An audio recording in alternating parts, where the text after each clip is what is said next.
জমি রক্ষার দাবিতে ঝাড়গ্রামে আন্দোলন শুরু। ঝাড়গ্রামে লোভ দেখিয়ে জমি দখল করা হচ্ছে এমনটাই অভিযোগ করছেন সেখানকার মানুষজন। আর সেই ঘটনার প্রতিবাদ জানিয়ে জমি রক্ষক কমিটি তারা আন্দোলন শুরু করেছে।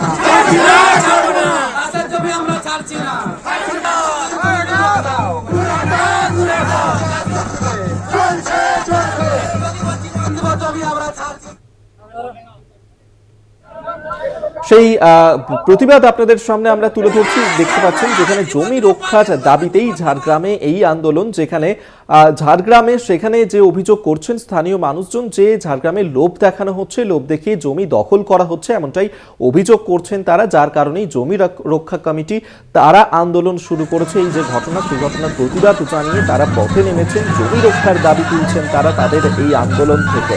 এবং ঝাড়গ্রামে সেখানেই লোভ দেখিয়ে জমি দখল করা হচ্ছে সেই অভিযোগই আনছেন সেখানকার স্থানীয় মানুষজন। এবং সেই ঘটনারই প্রতিবাদে পথে নেমেছে জমি রক্ষা কমিটির সদস্যরা, এবং তারা এই যে ঘটনা সেই ঘটনার প্রতিবাদ জানাচ্ছেন, তাদের এই আন্দোলন থেকে জমি রক্ষার দাবি তুলছেন।